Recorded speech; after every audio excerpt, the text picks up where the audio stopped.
Ahmed.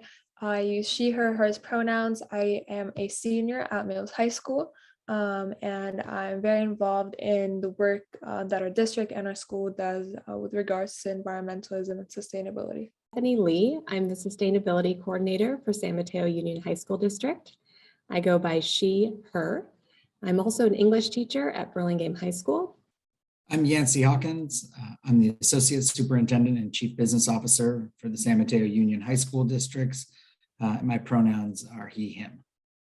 My name is Kevin Skelly. I'm the Superintendent of the San Mateo Union High School District. My pronouns are he, him.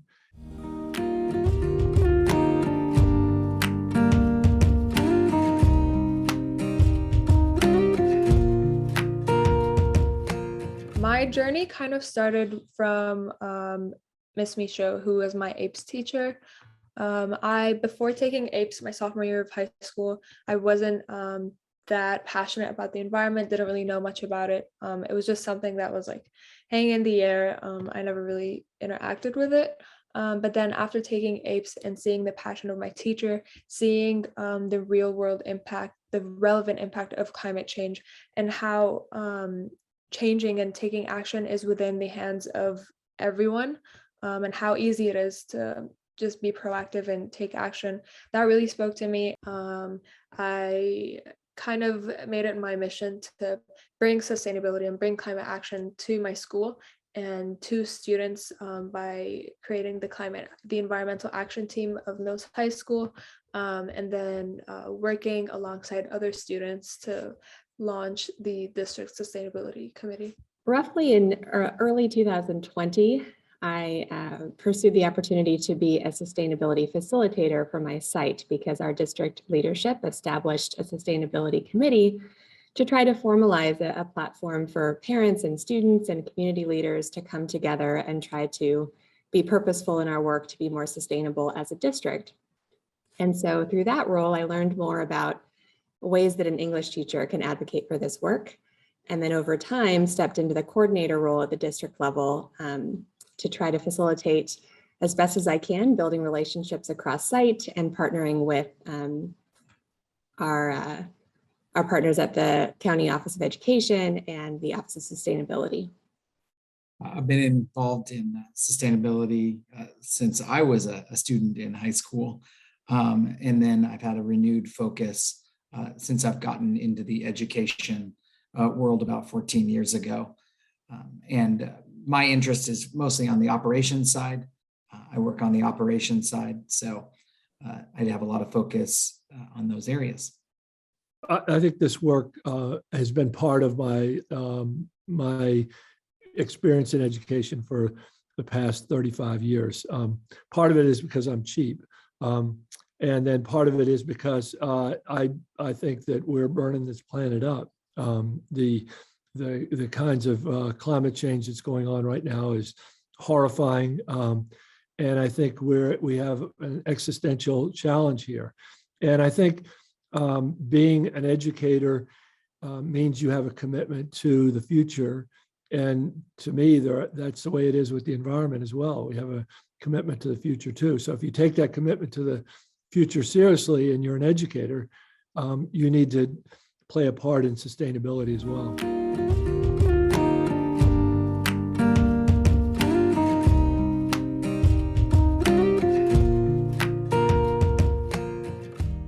The California Green Schools program is a way to acknowledge the efforts of districts around the state of California to be more purposeful about sustainable practices and policies and educational efforts.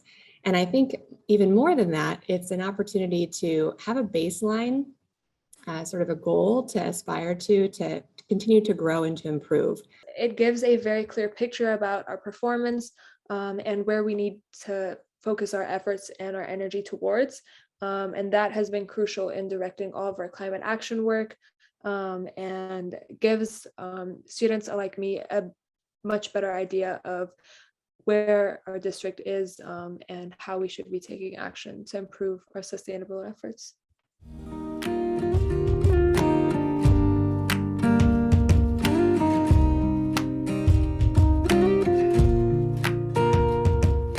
So I mentioned our sustainability committee, and everybody on that committee reviewed either pieces of the report, because it's a fairly exhaustive application, as well as pieces that they were particularly committed to. And we got lots of feedback and realized how many different things we were doing and how many different areas we were pushing on. So process of applying was fairly exhaustive, but the results were both a feeling that we're doing a lot, and then also that we have a lot more to do. We used the baseline work that we did in the prior year really as the beginning, the basis of our application. And then, as Dr. Skelly noted, really leaned upon the sustainability committee to review, as well as many different departments. It was really interesting how many departments really added feedback and added information to this report, many more than I would have expected going into the process. It has involved lots of multi-generational collaboration. So whether it be teachers, students, district office members, administrators, everyone has been able to contribute to this work and really get a sense of what it means to be a climate activist in the school district, and how their impact can be seen in the future and in the long term. So on a practical level, it looks like a roughly 50-page Google document that multiple people are tagged in to invite their perspective based on their lens of expertise. So it is truly a community effort, a team effort, and I'm so grateful for the many hands that stepped into that document and added comments and questions to contribute to the gathering of data.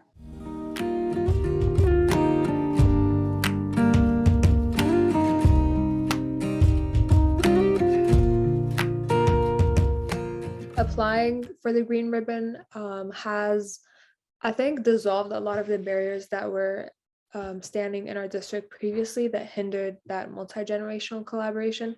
But having this Green Ribbons program really forced us to collaborate with one another, because everyone's voice is necessary for us to push through something like this. Just sort of having everything written down in one place and having various stakeholders come together to formalize a communication around what we're doing from a system standpoint, education standpoint, kind of across the board, how different stakeholders are engaging in the process of being more sustainable. Just doing that and sort of putting it all together in a formalized document helps various blind spots to be uncovered, right? So for us, I think the biggest value of the process is just getting a sense of, okay, this is great, we're doing X, but isn't it possible that we could aim for Y? And how do we put the steps in place to get to that next level and sort of always be aspiring to go for that more ambitious goal? On the operational side, the timing worked out so that a lot of the planning and the beginning of the implementation of the Measure L general obligation bond came at the same time as our work around the baseline review and the Green Ribbon application process. So it really got us to take another eye on looking at all of our projects. We're incredibly lucky to be supported by a community that's so supportive of our schools and our school facilities. And it's our obligation to make sure that we're making the right choices when we do build those buildings and make choices on what we're moving forward with. We have several sustainability projects included in the Measure L, and it's really exciting as those processes have kind of gone on the same timeline. And so they've really informed each other. One of the things I've learned in this experience too is how important it is that we really think about the curricular experiences. So not just our carbon footprint right now, but what are the skills we're giving students, and what is the awareness that we're providing them about the crucial climate changes that are going on right now, and what we can do to combat climate change.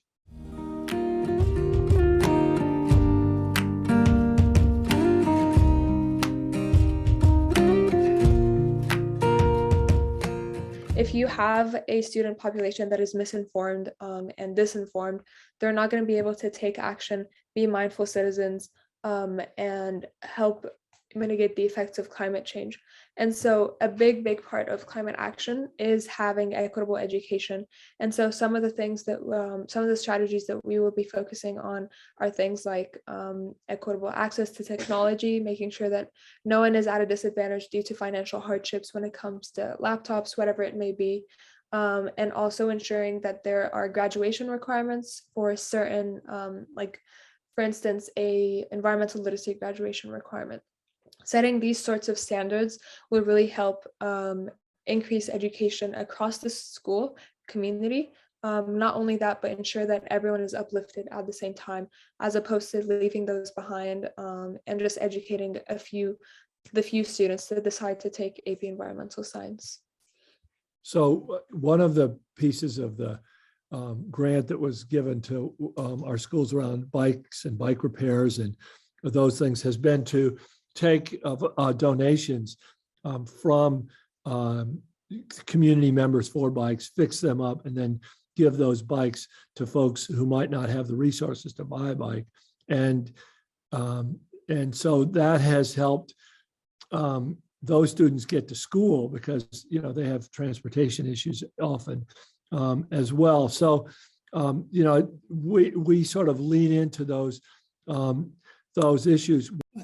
From a money standpoint, you know, some of our projects around sustainability include solar projects and others that reduce our need for utility costs and save money. And as one of the board's priorities is around equity, it allows more money to be available for those programmatic costs that we're not putting into utilities. So that's another way. I would say we're better positioned now to sort of know where our resources are, where our student leaders are, and that promotes equity because they know where to come to have their passion projects heard and become a more practical, you know, actual plan that we can get in motion.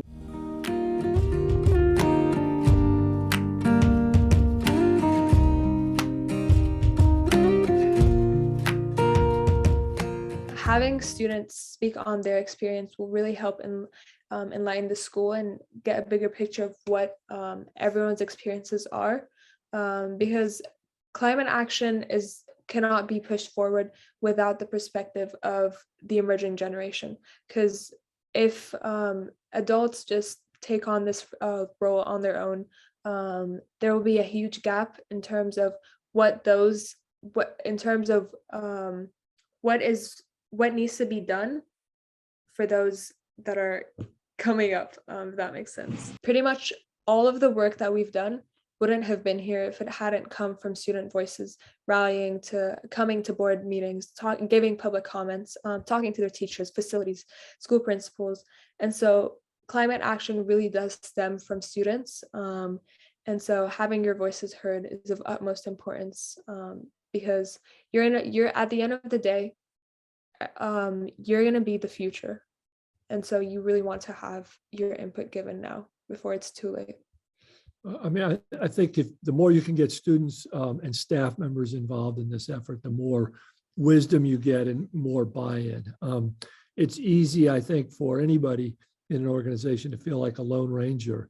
But when you bring like-minded people around this issue, I think you see some ideas and some pushes that are you know, that are really healthy for an organization, and you pick up more momentum. So I think for us, the starting of a committee and a group of people to do this has really given us a forum to talk about issues and have the kind of advocacy around them in the community that we've needed. We need to get the infrastructure of a committee really focusing on getting students and staff members involved. But then doing that baseline review, I think, is really important. When we did the baseline review, I was proud of all the things and surprised at some of the things that we had already started doing or had been doing for a while. But it also opens up to all the other opportunities that the district can do. So I think it's really important to know where you are before you plan on where you're going. Value the benefit of small progress, right? We don't need to be perfect. We don't need to solve all problems immediately, but anything we can do to model sustainability for our students and just take one step forward and make one policy decision to make recycling waste on campus just a little bit easier for all of our students and staff, I think that has immeasurable value. So my overall advice is to not underestimate the influence that just one person and one action can make.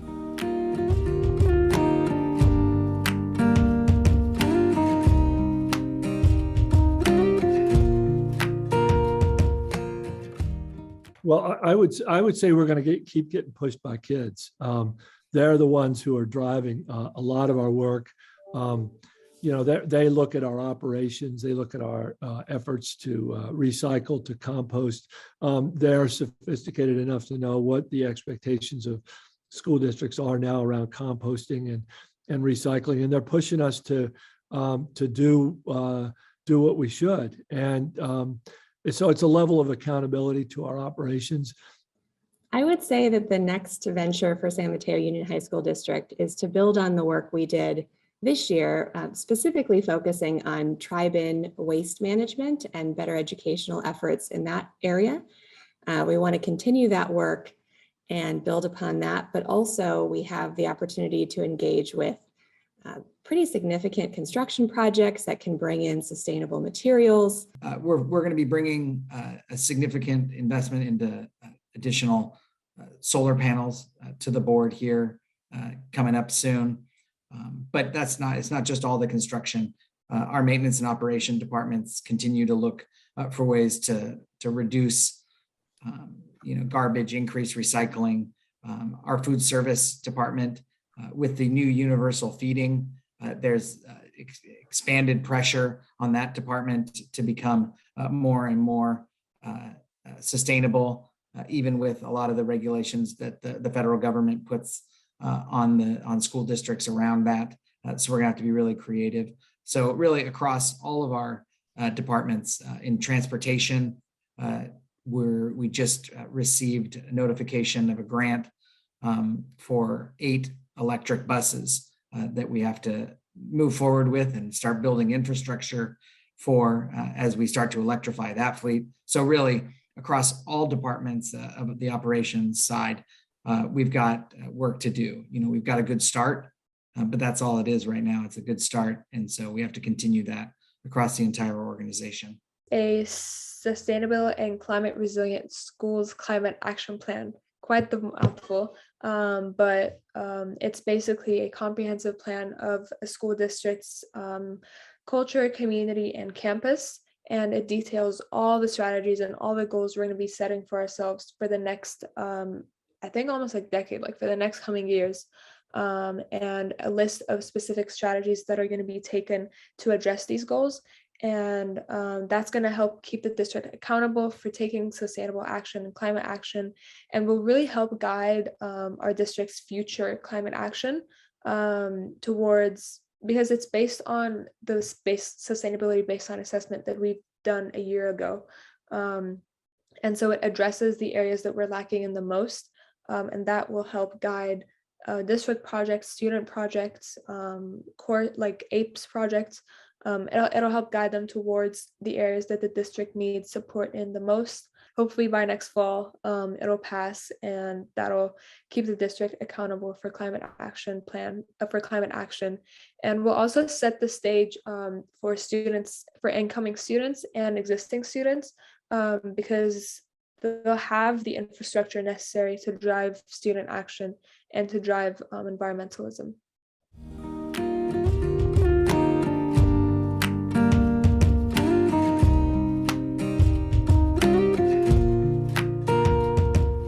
Thank you to Bethany Lee and the Sustainability Committee for all their work, to the students and staff who've been involved in this process, and to the community and the Board of Trustees who have really,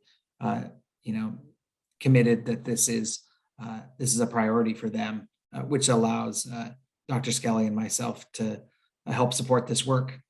I just want to emphasize my gratitude to all of the stakeholders in San Mateo Union High School District that stepped up to contribute to the process, and our partners in this work, and see the value of all the efforts that we're making district-wide to be a more sustainable and forward-thinking district.